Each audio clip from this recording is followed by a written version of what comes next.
जब परमेश्वर ने चुपचाप दुनिया को बदल दिया। प्रभु के जन्म दिवस पे आप सबको बहुत बहुत बधाई हो। Merry Christmas. चलिए प्रिय भाई और बहनों,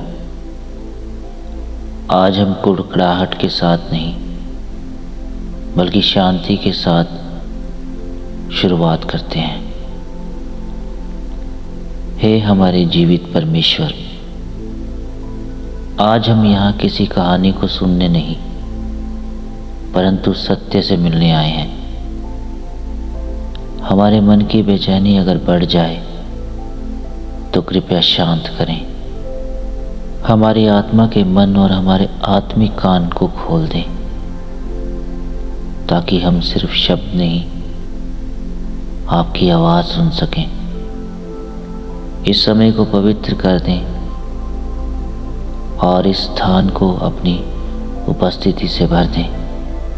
आपकी उपस्थिति ही हमारी शुरुआत है और यही शुरुआत जीवन का आनंद बने।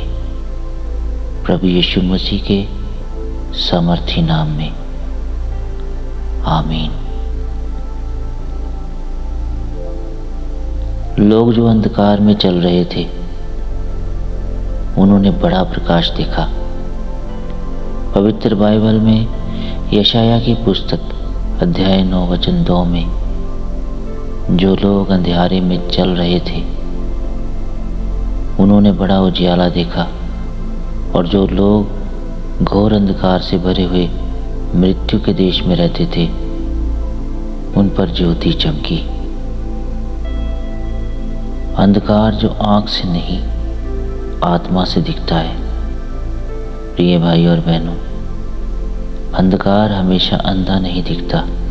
कभी कभी वह मासूम सी मुस्कान के पीछे छिपा रहता है, वो भीड़ के बीच में छिपा रहता है, सफलता के मंच में छिपा रहता है। प्रभु यीशु के जन्म से पहले भी दुनिया ऐसी ही थी जैसा अब है।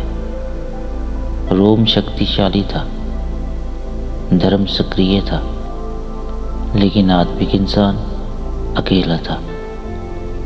लोग परमेश्वर को जानते थे लेकिन कभी महसूस नहीं करते थे। जब मनुष्य परमेश्वर से दूर होने लगता है तो सबसे पहले उसके जीवन में तो आइए चलिए मिलते हैं उनसे जो एक माध्यम बनी हमारे उस अनंत जीवन पाने की, जिनकी परमेश्वर ने एक हाँ सुनी। इस अंधकार को तोड़ने के लिए परमेश्वर ने किसी राज्य की रानी नहीं, उसने एक आम लड़की को चुना जो नासरत गांव की लड़की थी। उसका नाम था मरियम। ना कोई पहचान, ना कोई बहुत बड़ी शख्सियत, उसमें एक ही बात थी, उनका दिल परमेश्वर के लिए आज्ञाकारी और नम्र था। जिसे स्वर्गदूत ने उसके पास भीतर आकर कहा, आनंद और जय तेरी हो, जिस पर ईश्वर का अनुग्रह हुआ है, प्रभु तेरे साथ है। पवित्र बाइबल में लूका की पुस्तक अध्याय 1 वचन 28 में ये प्रमाणित है। प्रिय भाई और बहनों, परमेश्वर शोर में नहीं समर्पणता में उतरता है। जब मरियम ने पूछा, प्रभु ये कैसे होगा, और जब स्वर्गदूत का उत्तर उन्हें मिला तो उन्होंने उनसे कहा, देख मैं प्रभु की दासी हूँ, मुझे तेरे वचन के अनुसार हो। और स्वर्गदूत उसके पास से चला गया। लूका की पुस्तक अध्याय 1 वचन 38 में हम देख पाते हैं उस एक हाँ ने इतिहास को एक अद्भुत मोड़ दिया। आइए अब जानते हैं कि यूसुफ के लिए सही होना कितना कठिन होने वाला था। कोई भी यूसुफ बनना नहीं चाहता। जानते हैं क्यों? क्योंकि यूसुफ बनने का मतलब है बिना बोले सहना। यूसुफ ने अपनी इज्जत को नहीं, परमेश्वर की योजना को चुना।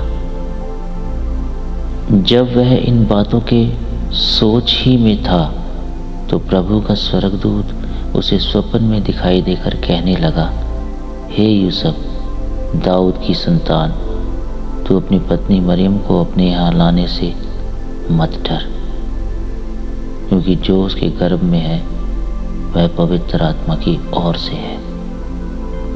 मत्ती की पुस्तक अध्याय 1 वचन 20 में ये प्रमाणित है। प्रिय भाई और बहनों, विश्वास चमत्कार नहीं करता, वह खड़ा रहता है क्योंकि वह अटल है। जहाँ स्वर्ग पृथ्वी पर उतर रहा था, उस नगर के दरवाजे बंद थे, रहने के लिए कोई स्थान नहीं, यहाँ तक कि कोई भी सराय खाली नहीं। लेकिन परमेश्वर कहाँ रुकने वाले थे? एक अस्तबल, एक चरनी, और बस वही। और वह अपना पहलौठा पुत्र जनी और उसे कपड़े में लपेटकर चरनी में रखा, क्योंकि उनके लिए सराय में जगह न थी। इसका प्रमाण लूका की किताब अध्याय 2 वचन 7 में प्रमाणित है। प्रिय भाई और बहनों, शांति का राजकुमार पृथ्वी पर उतरा ताकि कोई भी स्वर्ग से वंचित ना रहे। यह वह संदेश था जो हमें कह रहा था, मैं तुम्हारे जैसा बनने आया हूँ। आइए अब हम मिलते हैं उन खुशकिस्मत चरवाहों से जिन्हें किसी ने नहीं बुलाया था। स्वर्गदूत किसी राजा के महल में नहीं गए, वह उन खुले मैदान में गए जहाँ उम्मीद और विश्वास इंतजार में थी। जब स्वर्गदूतों ने उनसे कहा, मत डरो, क्योंकि देखो मैं तुम्हें बड़े आनंद का सुसमाचार सुनाता हूँ जो सब लोगों के लिए होगा। लूका की पुस्तक अध्याय 2 वचन 10 में हमें ये देखने को मिलता है। प्रिय भाई और बहनों, प्रभु यीशु सटीकता से रहने वाले लोगों के लिए नहीं, वह आया है टूटे हुए लोगों के लिए।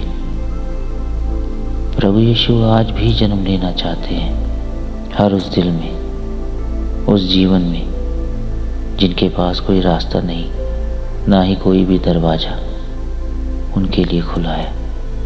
जो कहता है, मेरे पास ना कोई उम्मीद ना कोई आस है, उन बेआसों के लिए वह उनके हृदयों का दरवाजा खटखटाता है।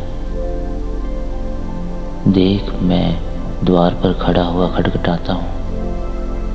यदि कोई मेरा शब्द सुनकर द्वार खोलेगा तो मैं उसके पास भीतर आकर उसके साथ भोजन करूँगा और वह मेरे साथ। प्रकाशित वाक्य अध्याय 3 वचन 20 में ये प्रमाणित है। पवित्र बाइबल हमें हर एक बात का प्रमाण देती है। जब तक हम पवित्र वचनों से कभी मिलेंगे नहीं,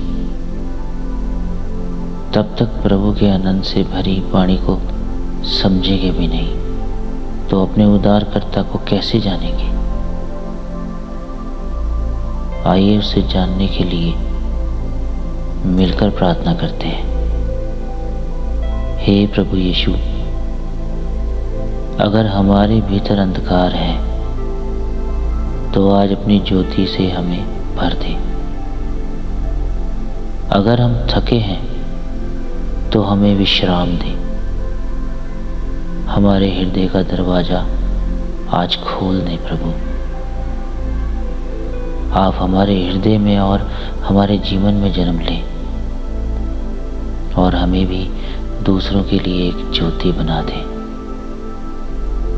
ऐसा होने के लिए हम ये प्रार्थना आपके समर्थी नाम में मांगते हैं, आमीन।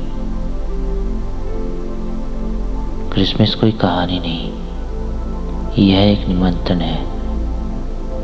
प्रिय भाई और बहनों, अगर मन फिर भी भारी लगे तो याद रखना, परमेश्वर सबसे गहरी बातें उन्हीं से कहलवाता है जो अंदर से टूट कर भी सच्चे रहते हैं।